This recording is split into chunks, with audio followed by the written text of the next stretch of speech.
باتوں سے باتیں نکلتی ہیں, کیا کروں. یوٹیوب پہ یہ بہت ہو رہا ہے آج کل. پہلے قبل حکیم صاحب آیا کرتے تھے, انگلش آتی تھی حکیموں کو, اچھے حکیم ہوتے تھے, ماہر اردو میں بات کر رہے ہوتے تھے, جگر کو جگر کہہ رہے ہوتے تھے, گردے کو گردہ کہہ رہے ہوتے تھے, لیکن ہوتے بڑے ماہر حکیم تھے, ان کی بڑی تحقیق ہوتی تھی. اب اس طرح کی گاڑی اردو کوئی بولے گا تو لوگ سمجھتے ہیں یہ حکیم کو انگلش تو آتی نہیں ہے تو ایسے ہی پاگل ہوگا. اب حکیموں کا بھی ٹرینڈ چینج ہو گیا ہے.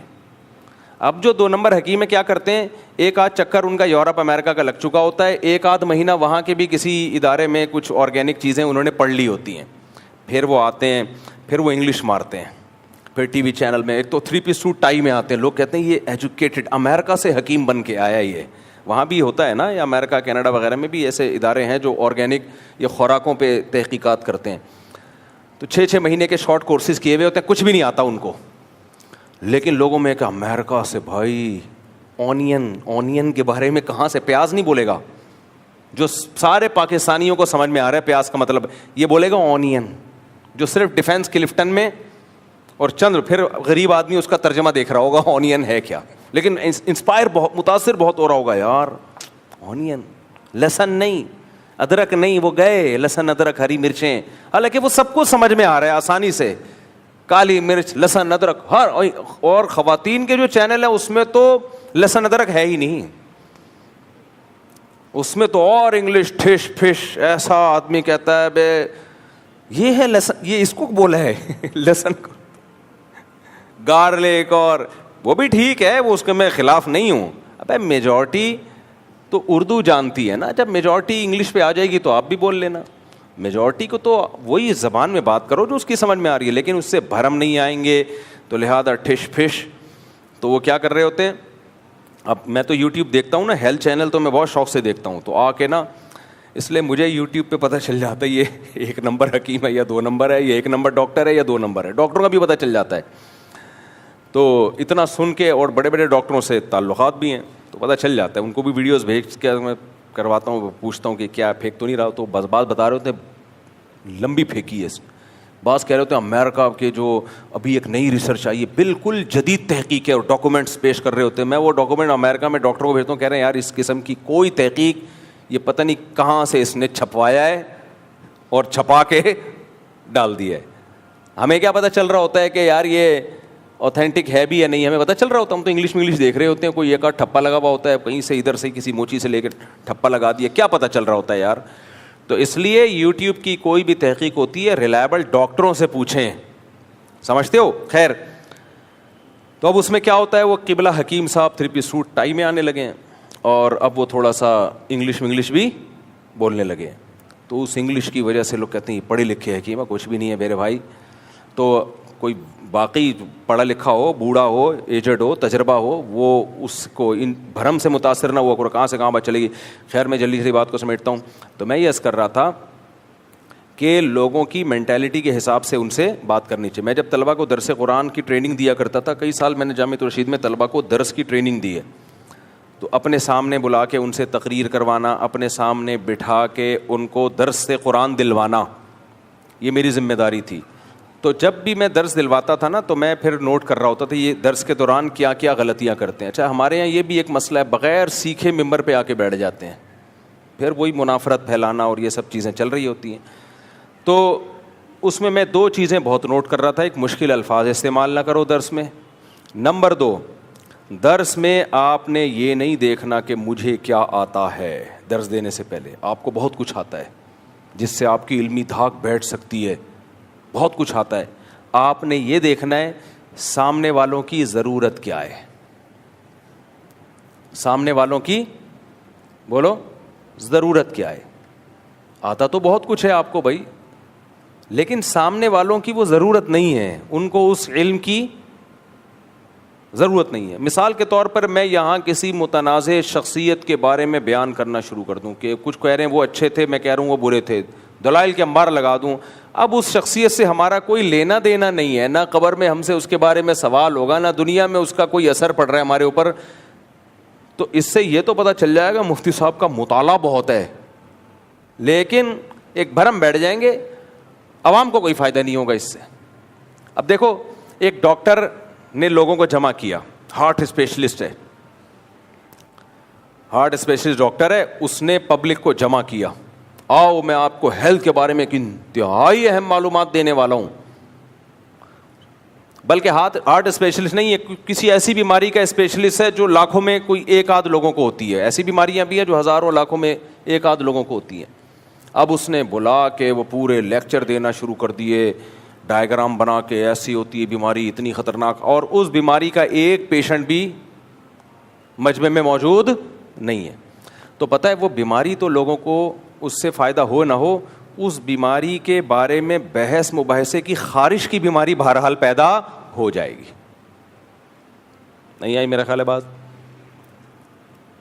اب پتہ ہے اس سے کیا ہوگا, جب ڈاکٹروں کی وہی باتیں سنیں گے جن کا ہماری روزمرہ کی لائف سے تعلق ہی نہیں ہے, تو پھر کیا ہو جائے گا, پھر وہ یوٹیوب پہ کہیں سنیں گے دوسرا ڈاکٹر اس کے خلاف نظریہ لے کر آیا, آپ نے سنا ہوگا یہ والا ڈاکٹر تو وہ والی بات کر رہا تھا اور یہ اس کے خلاف, تو پھر آپ دلائل, مناظرے, بحث, پھر ہر ایک سے ابے فلاں ڈاکٹر کی اس باری بیماری کے بارے میں یہ رائے ہے, تیری کیا رائے ہے, وہ کہے گا میری یہ رائے, ابے تو غلط بول رہا ہے, وہ صحیح بول رہا تھا. ایک غیر ضروری جنگ میں وہ تمام کے تمام لوگ چھڑ جائیں گے, حالانکہ اس بیماری کا اس سوسائٹی سے کوئی تعلق ہے ہی نہیں.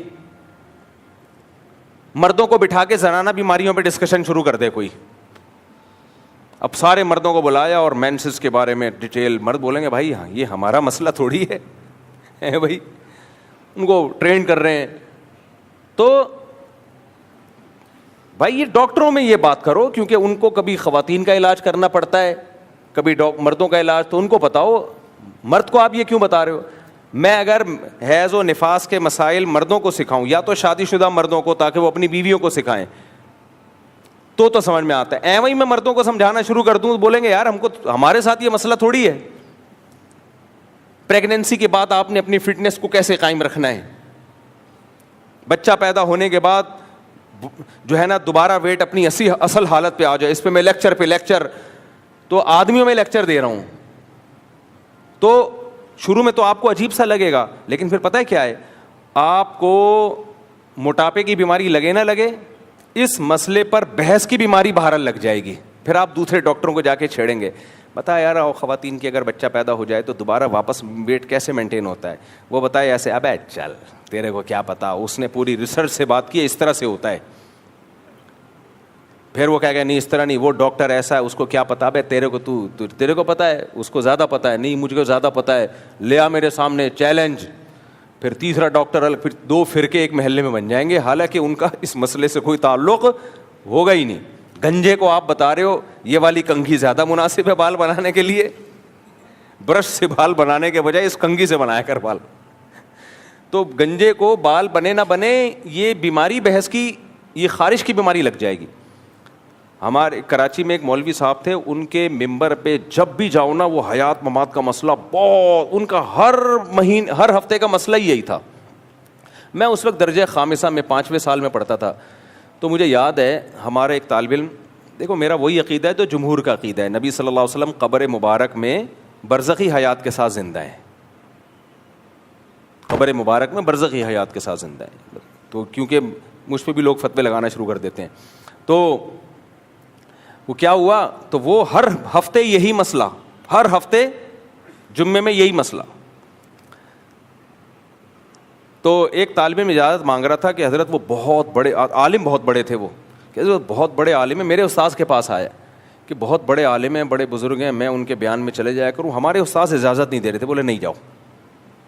تو میں نے کہا حضرت ان کے عقیدے میں ہمارے عقیدے میں کوئی فرق تو ہے نہیں, اور ہیں بھی نیک اور علم ہے, تو آپ ان کو کیوں نہیں جانے دے رہے؟ یا تو ہوتا نا کوئی ایسی بات کر رہے ہوتے جو قرآن و سنت کے خلاف.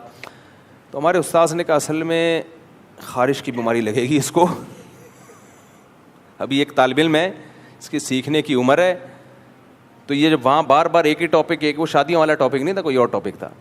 شادیوں والا تو ٹاپک اس لیے نا کہ وہ تو ہم سب کا مسئلہ ہے, وہ تو ہم سب کا, میرا نہیں ہے, اب آپ سب کا مسئلہ ہے وہ, تو وہ تو ہر جگہ کی ضرورت ہے نا, ہر گھر کی ضرورت ہے وہ تو اس لیے میں بولتا ہوں ہر مسلمان کی خواہش ہے یہ, اب تو ویزا بھی میں نے بتایا کہ لگے گا.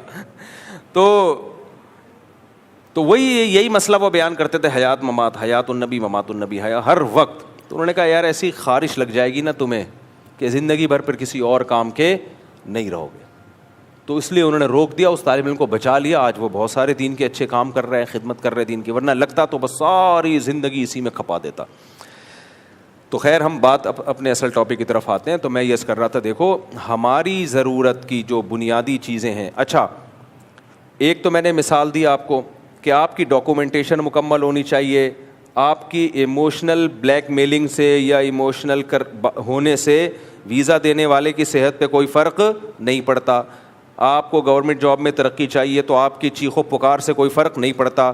تو اللہ بھی جنت میں جو اللہ نے جنت کی علامتیں بیان کی ہیں, جب تک وہ علامتیں نہیں پائے جائیں گی, ہمارے اچھلنے کودنے سے, کلا بازیاں کھانے سے, چیخ و پکار سے, ہائے ہوئے کرنے سے, میں اسٹیکر لگا رہا ہوں کہ میں نبی کا عاشق, اور ان سب چیزوں کی سے زیادہ جو اہم چیز ہے وہ کیا ہے؟ اعمال, جو اللہ نے قرآن میں بیان کی ہیں, جو اس صورت میں بھی بیان کی ہیں. تو اس کے بغیر نہیں ہو سکتا میرے بھائی. آپ جو مرضی کر لو. ایک اور بات ذہن میں آئی تھی, وہ نکل گئی اسی مثال کے تحت. خیر اب ہو کیا رہا ہے, ہم یہ کر رہے ہیں کہ ان قوائف کو تو ہم پورا کر نہیں رہے جو اللہ اس کے رسول صلی اللہ علیہ وسلم نے بتائے ہیں, جو اسلام کی اصل تعلیمات ہیں, اور اللہ سے جنت کسی اور طریقے سے زبردستی حاصل کرنے کی کوشش میں لگے ہوئے ہیں. تو ایسا نہیں ہو سکتا بھائی, ایسا نہیں ہو سکتا. تو قرآن جو بیسک علامتیں بیان کرتا ہے نا اہل ایمان کی, ان علامتوں میں سب سے پہلے توحید ہے. وہ تو میں نے بتا دیا, اس میں تو کمپرومائز نہیں ہے. یہ جو حیات ممات کی بات آئی ہے یہ بتانے کے لیے کہ بیسک عقیدے آپ کے مضبوط ہونے چاہیے. عقیدہ اگر آپ کا خراب ہے, آپ الٹے لٹک کے نماز پڑھو, آپ رو رو کے پاگل ہو جاؤ, آپ کچھ بھی کر لو. مثال کے طور پر دیکھو, یعنی شریعت کے خلاف طریقے سے آپ اللہ کو راضی نہیں کر سکتے. اللہ نہیں متاثر ہوگا میرے اور آپ کے عمل سے. آپ فجر کی ہم لوگ کتنی رکعتیں پڑھتے ہیں؟ 2 رکعتیں پڑھتے ہیں, 2 سنت 2 فرض. اگر ہم ایسا کرنا شروع کرتے ہیں 2 فرض میں امام صاحب 1 رکعت اور ملا لیں. اب آج کی مغرب کی نماز میں نے سجدہ سہو کیا, کیوں کیا؟ اتحیات کے بعد میں نے درود شریف پڑھ لیا تھا. میں 2 رکعت کے بعد بھول گیا کہ یہ تیسری رکعت ہے یا دوسری. اب میں بھول گیا نا, تو میں اتحیات پڑھی, پھر میں نے درود شریف. اب میں انتظار کر رہا ہوں کہ اگر کچھ دیر ہو جائے گی تو پیچھے سے کوئی سبحان اللہ بولے گا. بھائی یہ 2 رکعتیں کھڑے ہو بول ہی نہیں رہے ہوتے لوگ پیچھے سے. امام جب 2 رکعت کے بعد کھڑے ہونا اور بیٹھ جائے نا, اور کافی دیر بیٹھا رہے, تو سمجھ جاؤ کہ بھول گیا. یہ سلام پھیرنے کے بعد بتاتے ہیں, پھر لوگ سلام پھیر دیتے ہیں, پھر لوگ کہتے ہیں خیریت. تو اس سے تو ان کی نماز چھوٹ جاتی ہے نا. ابھی موقع ہے, ابھی سجدہ صاحب سے تلافی ہو جائے گی. تو میں پھر بیٹھا, میں انتظار کر رہا ہوں, درود شریف بھی پڑھ رہا ہوں, اور کہ یار پیچھے سے کوئی آواز آئے گی. اگر نہیں آئی تو اس کا مطلب صحیح ٹریک پہ چل رہا ہوں میں. تو درود شریف بھی آہستہ آہستہ پڑھ رہا ہوں, اور دعا بھی آہستہ آہستہ. کوئی پیچھے سے بولے, ہلکی سی منحنی سی آواز آئی, سبحان اللہ, ایسے بالکل ہلکی سی. ایسا لگ رہا تھا وہ بھی کنفیوز تھے. تو مجھے تو ہلکا سا اشارہ چاہیے, میں سمجھ گیا کہ یار مجھ سے غلطی ہوئی ہے. اب مجھے ایک بات بتاؤ, میں نے آخر میں سجدہ سہو کیا, ٹھیک ہے نا. اب آپ مجھ سے پوچھتے مفتی صاحب سجدہ سہو کیوں کیا آپ نے؟ میں کہوں یار اتحیات کے بعد میں نے درود شریف پڑھ لیا تھا.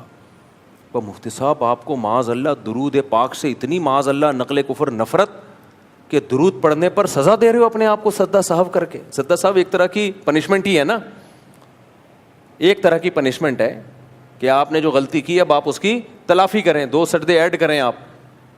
مفتی صاحب آپ نبی پہ درود و سلام آپ نے پڑھا, اللہم صلی علی محمد وعلی آل محمد کما صلیت علی ابراہیم وعلی آل ابراہیم انک حمید مجید. اتنا پیارا کلام, سیدنا ابراہیم علیہ السلام کا نام, سید الانبیاء محمد صلی اللہ علیہ وسلم کا نام, اور آپ پہ درود و سلام کے نذرانے پیش کیے جا رہے ہیں, اور پیچھے سے وہ کمبخت بول رہا ہے سبحان اللہ. یعنی غلطی ہوئی ہے آپ سے, وہ درود پہ آپ کو ٹوک رہا ہے درود پڑھنے پر, اور آپ بھی اس کے ٹوکنے پر سجدہ سہو کر کے یہ بتا رہے ہیں پبلک کو کہ آج مجھ سے غلطی ہوئی ہے. جب امام سجدہ سہو کرتا ہے پبلک سمجھ جاتی ہے امام سے کیا ہوئی ہے, غلطی. تو مفتی صاحب آج آپ سے غلطی ہوئی ہے, کیا غلطی؟ میں کہوں بھائی درود شریف پڑھ لیا تھا. تبھی تو لوگ کہتے ہیں یہ وہابڑے جنت میں نہیں جائیں گے. یہ وہابڑے, ان کو تو درود سے نفرت, معاذ اللہ. وہ بھی وہابڑا جس نے ہلکا سا سبحان اللہ کہا, تو شاید اسی فتوے کے ڈر سے اس نے ہلکا سا بولا کہ پتہ نہ چلے کس نے بولا ہے. وہ بھی جہنمی اور یہ بھی جہنمی. درود پڑھ رہے ہیں بھائی, درود پڑھنے پر ان کو سدا صاحب ہو رہا ہے, تو یہ دلیل بنے گی. ہم کیا کہیں گے بھائی, دیکھو اللہ کے بندو, معاذ اللہ کوئی مسلمان درود کو غلطی نہیں کہہ سکتا, جتنا پڑھو کم ہے درود. لیکن اللہ نے جو جنتیوں کی علامت بیان کی ہے اور حکم دیا ہے اطیعوا اللہ و اطیعوا الرسول, اور نبی نے فرمایا, اللہ نے کہا رسول کی اطاعت کرو, اور نبی نے فرمایا صلو کما رأیتمونی اصلی, جیسے میں نے نماز پڑھی ہے ویسے نماز پڑھو. نبی مغرب کی 2 رکعتوں کے بعد صرف التحیات پڑھتے تھے اور کھڑے ہو جایا کرتے تھے. آپ کو نبی کی اطاعت کرنی ہے, اپنے جذبات کو نبی کی اطاعت پہ غالب کرنے کی کوشش نہ کریں. آپ اگر جان کر درود پڑھ لیا تو سدا صاحب بھی نہیں, نماز واجب الاعادہ ہوگی. اب تو نماز ہی لوٹانی پڑے گی, کیونکہ سدا صاحب تو غلطی سے جو غلطی ہو جائے, جان کر پڑھو گے نماز واجب الاعادہ, بھولے سے پڑھو گے تو سدا صاحب کرنا پڑے گا. یہ ہے شریعت کا مزاج جو آج ہم لوگ کی اس کھوپڑی میں نہیں آ رہا. ہم چاہ رہے ہیں جذبات کے ذریعے اللہ کو ہم راضی کریں, ایموشنل ہو جائیں ہم. تو بھائی دنیا میں آپ کی ان چیزوں کا کسی پہ, اچھا میاں بیوی کا رشتہ, بیگم سے آپ کی شادی کے بعد بیگم کہہ رہی ہے انڈے لے کر آؤ, دہی لے کر آؤ, آپ ایموشنل بلیک میلنگ کر رہے ہیں اس کو, اور آپ بڑے ایموشنل ہو رہے ہیں, بیگم کیا میں انڈے لینے کے لیے جاؤں گا تو مجھے تھوڑی دیر کے لیے تمہاری زیارت سے محروم ہونا پڑے گا, مجھے تم سے اتنی محبت ہے, میں نہیں چاہتا کہ یہاں بیڈ سے اٹھ کے میں کہیں جاؤں, وہیں پڑا ہوا سو رہا ہے, وہیں اٹھ رہا ہے, واش روم میں جاتا ہے, پھر آ کے وہیں بیٹھ جاتا ہے. پتہ نہیں مجھے کیا ہونے لگتا ہے بیگم, جب میں گھر سے باہر نکلتا ہوں مجھے تمہاری یاد آتی ہے, میں نہیں جاؤں گا. اپنے بھائی سے بولو وہ انڈے لے کر آئے, بھائی دہی لے کر آؤ, کھانا بننا ہے. بیگم دہی لینے کے لیے مجھے گھر کی چوکھٹ سے باہر نکلنا پڑے گا, جب سے تم اس گھر کی دہلیز پہ تمہارے قدم, وہ اردو مجھے گاڑی آتی ہے رفنجاں, پتہ نہیں کیا کیا لوگ, وہ ایک مولوی صاحب بیان کر رہے تھے, میں نے یہ منظر دیکھا تو انگشت بدنداں رہ گیا میں. وہ تقریر کر رہے تھے عوام میں بیان. ویسے تو اس کا مطلب آسان ہے, انگلیاں نہیں ہم حیرانگی سے دانتوں میں دبا دیتے, تو یہ حیرانگی سے کنایا ہے. میں نے کہا یار اتنے گاڑے گاڑے الفاظ آج کل مارکیٹ میں چلتے نہیں ہیں, یہ بولتے میں حیران ہو گیا کافی ہے. پنجابی میں حیران ہو گیا, اردو میں حیران ہو گیا, بس اتنا کافی ہے. انگشت بدنداں ہو گیا. ایک آدمی حکیم صاحب کے پاس گئے, کہنے لگے, وہ اردو ادب کے بڑے کوئی اسکالر تھے, تو انہوں نے کہا کہ حکیم صاحب خطوطان معدہ میں کچھ حالات خانہ جنگی سی ہو رہی ہے. حکیم صاحب نے کہا یار بہت سارے ملکوں میں جنگ کا میں نے سنا ہے, ابھی کوئی نئی جنگ چھڑ گئی ہے کسی ملک میں؟ بہت سارے ملکوں میں جنگ ہو رہی ہے, ابھی انڈیا پاکستان کی ریسنٹلی ہوئی ہے, تو ابھی کون سا ہے؟ وہ کہہ رہا بھائی خطوطان معدہ میں حالات خانہ جنگی سی ہو رہی ہے. حکیم کی سمجھ میں ہی نہ آئے, پھر وہ بار بار پیٹ کی طرف اشارہ, کم بخت یہ بولنا پیٹ میں درد ہو رہا ہے, یہ بول سیدھا سیدھا. تو آپ اپنے بیگم کو بڑے بڑے خوبصورت القاب انڈے میں لینے جا سکتا ہوں, کماؤ تو صحیح, میں کیسے کماؤں, کمانے کے لیے مجھے جانا پڑے گا تمہیں چھوڑ کے, میں تمہیں نہیں چھوڑ سکتا. تو اور پھر رونا شروع کر دیا آپ نے. وہ مان لے گی آپ کے اس ناٹک کو؟ بولو, بولے گی ناٹک کسی اور کے سامنے کرنا, یہ ناٹک 2-4 دن سے زیادہ چلتا نہیں ہے. یار ہم انسان ایک دوسرے کو جب تک ہمارا ایک بنایا ہوا کرائٹیریا ہے اس پہ کوئی نہ اترتا ہو, ہم نہیں مانتے, اللہ کیسے مان لے گا؟ اللہ ہمارے جذبات سے کیسے متاثر ہو جائے گا؟ فجر کی 2 رکعتوں کے بجائے میں 3 رکعتیں پڑھنا شروع کر دوں, آپ بولے یار مفتی صاحب یہ کیا کر رہے ہو یار, 1 رکعت بڑھا ہی رہا ہوں نا, 2 سردے کر دی, 1 رکوع کر دیا, تیرے کو کیا تکلیف ہے؟ بھائی ہمیں تکلیف نہیں ہے, نماز آپ کی نہیں ہوئی ہے, کیونکہ پیغمبر نے فجر میں 2 سنتیں اور 2 فرض. اتنا فقہائے کرام نے نبی کی اطاعت کو فالو کیا ہے کہ صبح صادق کے بعد فجر کی 2 سنتوں کے علاوہ کوئی اور نماز پڑھنا بھی مکروہ ناپسندیدہ. کیوں؟ کہتے ہیں بھائی نبی نے تہجد کی نماز کے بعد جب صبح صادق ہوتی تھی آپ فجر کی 2 سنتوں کے علاوہ کوئی اور نماز نہیں پڑھتے تھے، حالانکہ منع بھی نہیں کیا۔ اب اگر آپ تہجد کے بعد صبح صادق ہو گئی، اب آپ کہہ رہے ہو فجر کی 2 سنتیں تو میں نے پڑھ لی ہیں، چلو 2 رکعت اور اللہ کو راضی کرنے کے لیے پڑھ لوں، وقت تو ہے بھی فجر کی نماز میں۔ کسی بھی مفتی سے پوچھو کہ اگر جائز نہیں ہے، آپ کہو گے ناجائز ہونے کی کیا دلیل ہے؟ نبی نے کب منع کیا کہ جس نے 2 سنتیں ذرا جلدی پڑھ لی ہوں تو مزید 2 نفل نہیں پڑھ سکتا؟ اب دکھاؤ کوئی حدیث جس میں نبی نے منع کیا ہو۔ کوئی حدیث نہیں دکھا سکتے۔ کہیں گے بھائی نبی سے زیادہ آگے کیوں جا رہا ہے؟ نبی سے زیادہ نمازوں کی حرص کسی میں بھی نہیں تھی۔ قرۃ عینی فی الصلاۃ، نبی نے فرمایا میری آنکھوں کی ٹھنڈک نماز میں ہے۔ جب آپ نے صرف 2 رکعتیں اور وہ بھی مختصر پڑھی ہیں ہلکی، تبھی فجر کی 2 سنتیں ہلکی پڑھنا سنت ہے۔ قل یا ایھا الکافرون پڑھیں پہلی رکعت میں، دوسری میں قل ھو اللہ احد، لمبی پڑھنا سنت نہیں ہے۔ کیوں؟ آگے فجر لمبی پڑھیں، پھر آپ فجر کی 2 فرض لمبی پڑھیں آپ۔ اب آپ کہہ رہے ہو نہیں میں 2 نہیں، میں تو 4 پڑھوں گا، میں تو 8 پڑھوں گا، میں تو 10 پڑھوں گا۔ بھائی تو کیوں اپنی طرف سے شریعت لا رہا ہے؟ کہہ رہا ہے میں مجھے نماز میں مزہ آتا ہے، میری آنکھوں کی ٹھنڈک نماز میں ہے، اور مجھے کیوں روک رہے ہو نماز سے؟ پھر قرآن کی آیتیں فٹ کرنا شروع کر دے۔ ارأیت الذی ینہی عبدا اذا صلی، قرآن میں آتا ہے کہ اے نبی آپ نے اس بدبخت کو دیکھا کہ جب کوئی نماز پڑھتا ہے تو وہ بدبخت اس کو روکتا ہے۔ ایسے بدبخت بھی ہیں دنیا میں کہ آپ نماز پڑھ رہے ہو تو وہ آپ کو روکے۔ تو آپ نے کہا وہ بدبخت تو ہی ہے، اصل میں ابو جہل کی اولاد ہے تو، کیونکہ ابو جہل بھی یہ کام کرتا تھا، ابو لہب۔ قرآن نے اس کی برائی بیان کی ہے کہ بھلا ایسے بدبخت کو دیکھا کہ ایک آدمی اللہ کی عبادت کر رہا ہے اور وہ عبادت سے روکتا ہے، تو بھی مجھے عبادت سے روکتا ہے، بتا 2 رکعت جو میں پڑھ رہا تھا نماز ہے یا نہیں؟ کہ کہاں ہے؟ اور نبی نے کہیں اس نماز سے روکا؟ نہیں بھائی، کہیں بھی نہیں روکا نبی نے۔ اب کہیں بھی نہیں ملتی ہمیں حدیث کہ نبی نے فجر کی 2 سنتوں کے بعد فرض سے پہلے 2 رکعتوں سے روکا ہو نبی نے۔ تو اس کا مطلب وہ جو قرآن میں آیتیں ہیں نا، میں قرآن پڑھ رہا ہوں، ریفرنس دے رہا ہوں۔ آج کل ریفرنس کے بھرم بہت ہیں، ریفرنس دے دو تو بس جو مرضی حلال کو حرام اور حرام کو حلال کر لو۔ لوگ اس ریفرنس سے متاثر ہوتے ہیں۔ بھائی اس ریفرنس میں جا کے دیکھو اس کا سیاق و سباق کیا ہے، یہ کس موقع پہ نازل ہوئی ہے، اس کا ترجمہ کیا ہے، اس کا مفہوم کیا ہے۔ نہ مفہوم نہیں دیکھتے تو فوراً فتویٰ لگا دیا کہ یہ تو نماز سے روک رہا ہے، وہ جہنمی تو ہی ہے، تو کس سے روک رہا ہے؟ نماز سے۔ تو ہم کہیں گے بھائی نماز سے وہ 2 طرح کا روکنا ہوتا ہے۔ ایک روکنا وہ کہ کسی کو اللہ کی عبادت سے ہی چیڑو اور وہ آپ کو نماز سے روک رہا ہو، اور ایک یہ ہے کہ نماز سے اس لیے نہیں روک رہے کہ اس کو نماز سے نفرت ہے، وہ کہتا ہے نماز پڑھو لیکن سنت کے مطابق، جس طرح نبی نے پڑھی ہے۔ مکروہ وقت میں نبی نے نماز پڑھنے سے منع کیا، نہیں کر سکتے سرداب،